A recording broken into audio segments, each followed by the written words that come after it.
Thank you, Jim, and good morning to all of you. Moore's Law is running out. Moore's Law is running out. And you're all familiar with Moore's Law. Here's a graphical representation of it. Moore's Law is the observation that we will be able to double the number of transistors on a wafer of silicon every 18 months or so.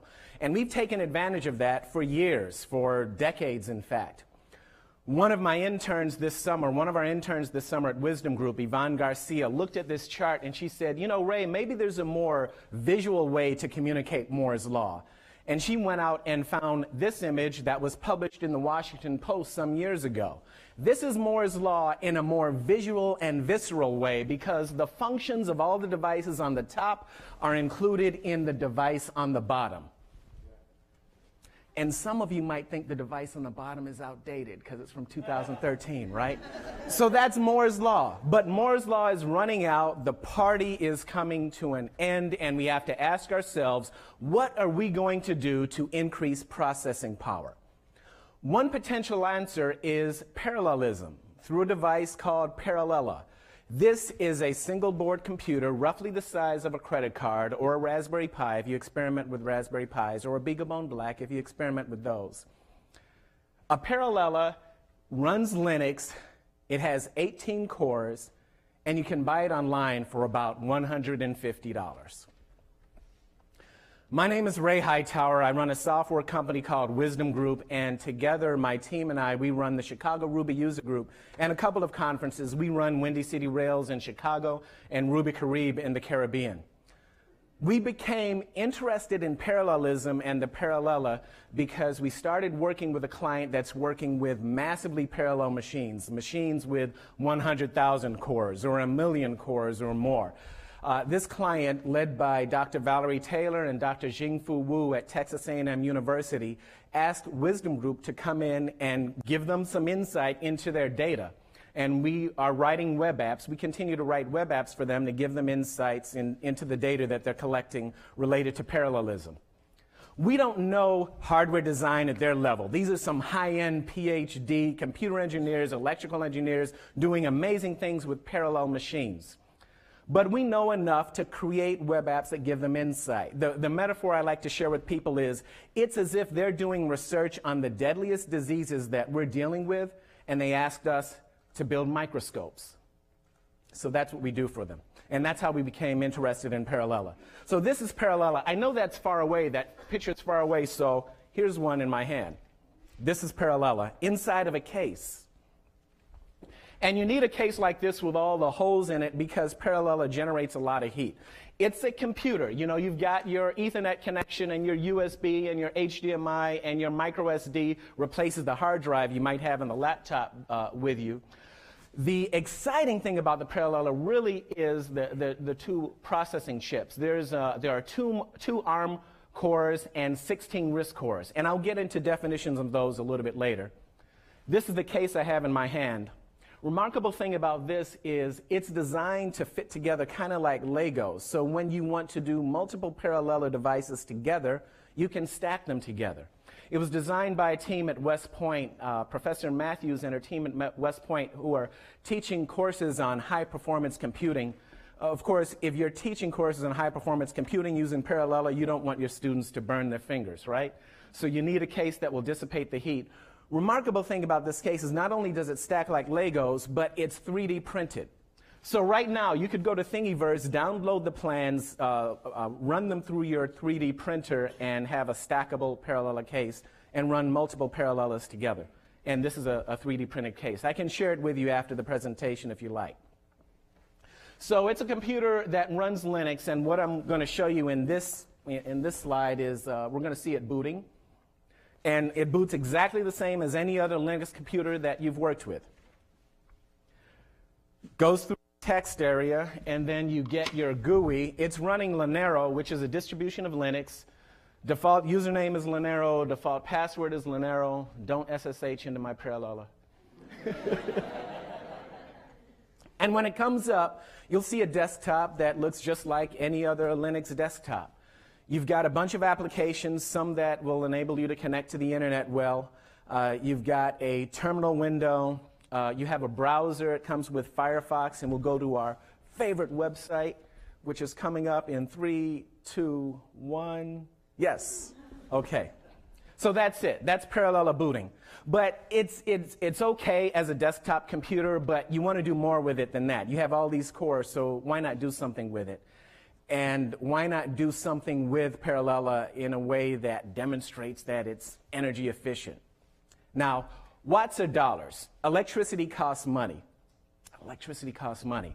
And when supercomputer engineers are designing the next supercomputer, one of the rules of thumb that they use in putting together the budget for what it's going to cost is they figure that 1 watt of electricity used over the course of a year will cost about $1. Or 1,000,000 watts of electricity used over the course of a year will cost $1 million. If you go to this site, top500.org, you'll see a list of the top 500 supercomputers on the planet. The top 3 are listed here. Number 1 happens to be in China. It has 3.1 million cores, and it uses 17.8 million watts of electricity. 17 million, almost $18 million a year that we're spending on, well, not us, the Chinese are spending it, right? Spending on electricity, right? But somebody's spending that amount of money. So it makes sense to figure out a way to make these things more efficient if we're going to spend that much money. Plus, it's the right thing to do for the environment as well. So enter Parallella. And one of the things we wanted to look at, Parallella is supposed to run in less than 5 watts. The Epiphany core with all of the 16 cores, that takes up about 2 watts. The rest of the chips together, everything runs in less than 5 watts. So I asked myself, is there a way, getting back to the question that our intern, that Yvonne Garcia asked in the beginning, is there a visual way to demonstrate that we're using only 5 watts of electricity on this? So I grabbed one of these, and you may recognize it. You can get one of these online. This is a charger you might use for your cell phone. On one face of it is a photovoltaic cell, a solar panel, and inside is a lithium-ion battery, and it puts out 5 volts at 1 amp. And I wondered, could this power the Parallella? So I did what some of you can do. In the back of my closet, I've got a box with a whole bunch of old power adapters. Every time you get an electronic device and becomes obsolete, you throw it away or you give it out or whatever. But you save that power adapter because just in case, right? You might need it for something. And yeah, I did that. So I have this big box of all these power adapters. So I pulled one of them out and cut it up and cut up a USB cable. And this zooms in on exactly what we're doing here. And if you want the details on exactly what leads get connected where, that's on my blog at rayhightower.com, and it works. You can power Parallella with 5 watts. Now, the math said it was powerable. Is that a word? Well, yeah, it is now. That it was powerable with 5 watts. But it's one thing to read it on a sheet of paper, but it's another thing to see it happening, and that's what we wanted to do here. So we're able to power the Parallella with this device right here. Okay, the title of this talk is the most energy efficient supercomputer on the planet. We've just gone through the energy efficient part. Let's talk about computer architecture and let's look at some code. First, let's talk about architecture. Why are we looking at parallelism? It's not a new idea. It's been around for a while.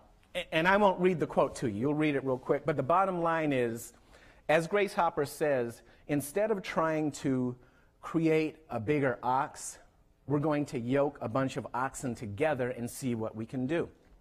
And that's what parallelism is all about. In the case of Parallella, we tossed around some terms at the beginning, so I'll define them. We're using a RISC chip. The 16 cores, those are our RISC cores, and RISC is Reduced Instruction Set Computer.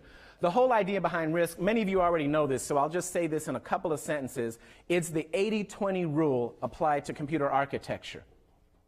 We've observed that 20% of our instructions are the ones that we execute 80% of the time. So we decide, yeah, let's make those 20% of the instructions execute very quickly, very efficiently, in a very performant way on the chip. So that's what RISC is about. And the remaining 80% of the instructions, let's implement those in software using that 20% of instructions as our building block. So that's RISC in a nutshell. ARM the acronym ARM stands for a couple of things. It could be Acorn RISC Machine, or it could be Advanced RISC Machine, put together by a company called ARM Holdings in the UK.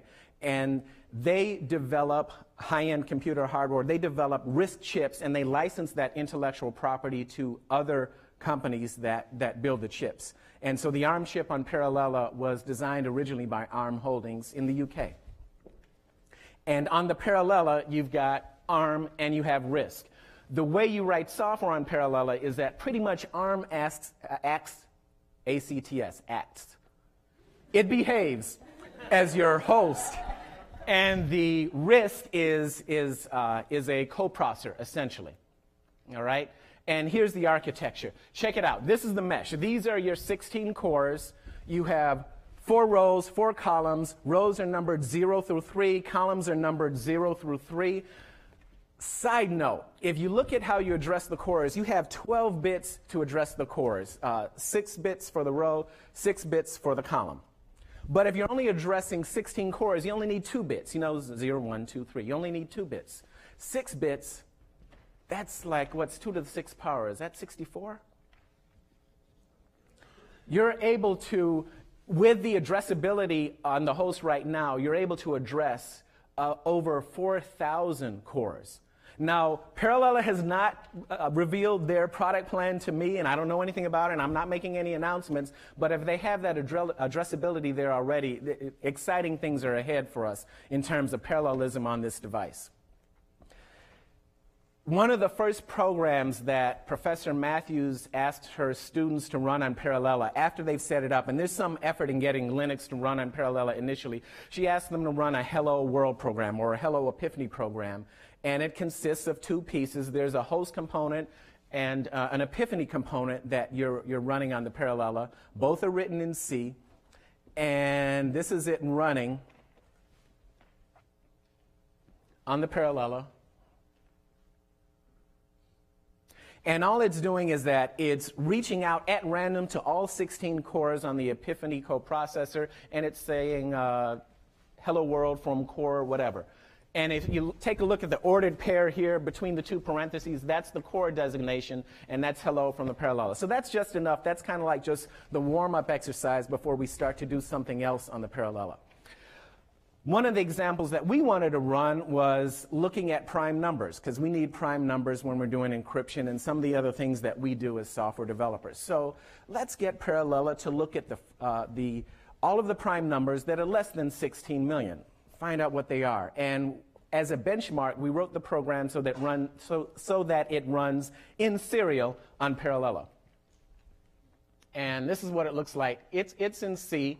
And this is really the most critical part of I'll zoom in on it. This is the most critical part of the program where it's looking at all of the numbers. And as you can see, it's iterating by 2 because you don't have to look at the even numbers. You just look at the odd numbers, right? And you go through and look at those. And this is running in serial on the Parallella. And it's called primes. And we told the program to print out every 100,000 numbers that it's checking, just print out what it's checking. And this is going to take a while, so I'm not going to let it run the whole thing right now. We're going to run like the first 30 seconds or so, then we're going to jump right to the end. But you can see there's a lapse time. That's the number that it's looking at. You know, every 100,000, we just asked it to print out. And at the end, it's going to tell us how many prime numbers it found and how long it took to execute. And as you can see at the bottom, it found 1,031,130 primes, less than 16 million, and it took 237 seconds, just under 4 minutes. Interesting, right? Let's take a look at the same program running in serial on a MacBook Pro, the one that I have up here, as a matter of fact, right? On Mac OS X. Same program, we're just going to build it and run it on the Mac. So we'll run make, and we'll run it, and let's see how long it takes, right? Oh, it's blazing through. Seconds of elapsed time, the numbers that it's looking at. So it's going much faster than the serial version of the program running on Parallella. And it finished in 14 seconds. It found the same number of primes, 1,031,130 primes, under 16 million in about 14 seconds. What if we run this program in parallel on the Parallella? Now, a couple of things that we have to do differently. We need a library called ehal.h. That is the Epiphany Hardware Abstraction Library. We need to include that in our C program. We're going to do 500,000 tests per core, 500,000 tests on each of the 16 cores. And I know what you're saying, but Ray, 500,000 times 16 million, pardon me, 500,000 times 16 cores, that's 8 million, not 16 million. What are you trying to pull here? Well, again, we're only looking at the odd numbers.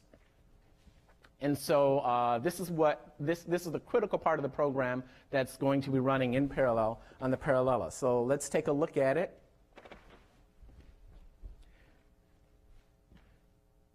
And it's running. That's the core designation inside of the parentheses. That's the number of tests that have run so far on the core. That's the number of primes that it has found so far. That's the current number that each core is testing. And square is the square root, because when you're going through your prime number routine, you only test up to the square root of the number you're testing. And it executed in 18 seconds. So here's the summary of our data. They all found the same number of primes, found the same primes. Serial on the Parallella about 4 minutes. Serial on the Mac about 14 seconds. Parallel on the Parallella about 18 seconds. A $150 device was comparable to a $2,000 Mac.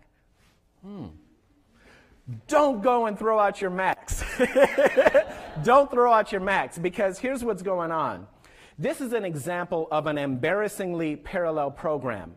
Or an embarrassingly parallel program or problem. And what that means is this is the type of problem that lends itself to parallelism. You're finding primes. There's not a big dependency relationship between one result and the next result. You can split up the work very easily, or relatively easily. We had some problems splitting up the work. And I don't want you to make you think this all went smoothly from beginning to end. Because while we were doing this, when we were first working with that parallel algorithm on Parallella, we were getting some crazy results. A serial algorithm, okay, yeah, it was telling us where the primes were. The parallel algorithm, I mean, that algorithm was drunk. I mean, or maybe we were.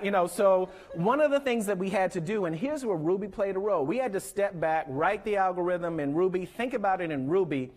And what we loved about Ruby, or what I loved about Ruby, the intern Thomas Malthouse, who was helping me with this, he loves Python. He wanted to do it in Python. I said, I started writing it in Ruby, so I beat you to it. But one of the things that we loved about working with this algorithm is Ruby is that you have this really fast iteration cycle. So iterate, iterate, iterate, make a mistake, doesn't work. Oh, what did we do wrong? Fix it. Okay, now we got it right eventually. A bunch of iterations to really wrap our heads around what was going on with this algorithm when running in parallel. And I got to tell you, I've always loved IRB. IRB really rocks. Throw an expression in there, evaluate it, boom. And we used Ruby pretty much as an IRB-ish, to figure out what was going on with the algorithm on Parallella, so that we could wrap our heads around it, correct it, fix it, and then it could give us rational results. So that's what you got. So these are the findings that we have. Your mileage may vary. But that's what we found when we compared different programs on the Mac and Serial versus Parallel on the Parallella. Other examples of embarrassingly parallel programs, if you want to calculate the Mandelbrot set, and this is what it looks like if it's one of the examples that actually comes with the Parallella if you decide that you get one. Or you can look at the code online. Everything about Parallella is open source, by the way. The information, oh, isn't that cool? I need to tell you what you're looking at. That's not just a screensaver. What's exciting is the math of the Mandelbrot set is being calculated in real time on two axes. You have your real axis, between positive 1 and positive 1, 0, and I think it's negative 2, and then on your imaginary axis, imaginary numbers being the square root of negative 1. So it's calculating all of that in real time. And it's doing that, and it's splitting up the work on the different cores. It's fantastic. And people say, well, why Mandelbrot sets? How is that practical? And I think back to, like in the 1800s, there was this guy named George Boole who was doing work on, what we call Boolean algebra, these binary numbers. And people in the 1800s, George, why are you fooling around with these binary numbers? What use are they? And they ended up being the basis of our compute architecture today. And so I tell myself when I play with stuff like Mandelbrot sets, you know, maybe there are practical applications, maybe they're not, but, you know, wouldn't it be cool if this was the basis of warp drive or something, right? And we just don't know it yet. It's a fantasy. So why are we doing this? Yeah, warp drive. Ray, you're talking about warp drive. How about something more practical, something that's more real world or closer to where we are right now in the year 2015? Let's talk about finite element analysis. And finite element analysis is something that structural engineers do and civil engineers do when they're looking at a structure and they want to figure out whether it will stand or whether it will fall. Take a good look at the structure in the back, the rest structure in the back. That's something that some students at North Carolina State University were studying and performing some experiments in the area of finite element analysis. And what you want to know if you're doing finite element analysis is you want to know is, will the object break? Will it wear out? Will it work? Will it stand up? Those are the kinds of things you want to know. So what you do is you break the object down into smaller pieces, finite elements, and you construct. You remember this from physics, from high school or from college. This is a free body diagram, and this is a body. What we're looking at all of the forces that are acting on that body. And the sum of all the forces on that body will tell us whether that body is going to move or whether it's not going to move. So we take that, remember that rusty object that I showed you before? You take that up, you break that up into a whole lot of smaller pieces. You construct a free body diagram for each piece that you're looking at, and you perform your analysis. You look at what forces are acting on that free body. You look at how that free body is interacting with the adjacent free bodies, because, you know, if it's a solid object, they're going to be pushing and pulling against each other. You'll have tension and compression going back and forth. And if you're running this in parallel on a massively parallel system, you'll know in advance whether that support for that pier is going to fail or succeed, and under what weight it will eventually fail. Those are the kinds of things you want to know. Another application for parallel programming, and this is a big one, is weather prediction. You divide your map up into cells. And the smaller your cells, the more accurate your prediction can be. Because what you do is you look inside of each cell. You want to look at different weather attributes inside of each cell. You want to look at temperature and dew point and pressure and all of the other things that the weather people look at when they're examining the weather. And if you know what's happening inside of one cell, and if you know what's happening in the adjacent cells, you can predict with some reasonable accuracy what the weather is going to be. And the smaller you make your cells, the better your prediction is going to be. But then, you know, we have to keep in mind that the smaller we make our cells, the more processing power that we need. And that's where parallelism comes into place. Parallella versus GPU. Some of you may say, well, Ray, you know, my GPU, that has a lot of cores on it, right? A typical GPU, a graphics processing unit in your laptop or in your Mac Pro or your workstation, that has a lot of cores also. And that's true. Your GPU has a lot of cores. In fact, I had no idea how many cores the GPU on my laptop had until I started doing research for this project for our client. But, you know, you go into About This Mac, and this particular Mac has 384 GPU cores. Wow, that's impressive. But one of the things that we learned as we dug further into the research is that a core is not a core. You know, it's not apples to apples. It's like apples to pomegranates or something like that, right? Because your GPU cores are designed to do one task very well over and over and over again. Specifically, your GPU cores are designed to, this is an oversimplification, I know, but, you know, I'm speaking, so I'm going to do it. Your GPUs are designed to draw triangles over and over and over again very quickly, because the 3D graphics that we see on our screen many times can be represented as triangles or as sums of triangles. And that's what a GPU is doing for us over and over and over again. A Parallella is more of a general purpose multi-core system. And the metaphor that I think fits here, maybe I'll come up with a better metaphor, but the metaphor that right now fits now, it's as if you have one robot that's working in a factory that's doing one job over and over again really well, and that's what it's designed to do, versus a general purpose robot like the Osmo built by Honda.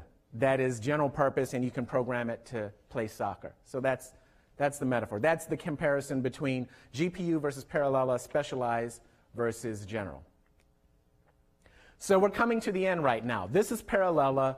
It is an 18-core computer. It runs Linux. You can buy it for about $150 online. We're using it mainly to learn more about parallelism because Moore's law is running out. And parallelism is one of the ways that we believe that we're going to be able to take advantage of more processing power or pull out more processing power out of our silicon and out of our computers. Thank you for listening.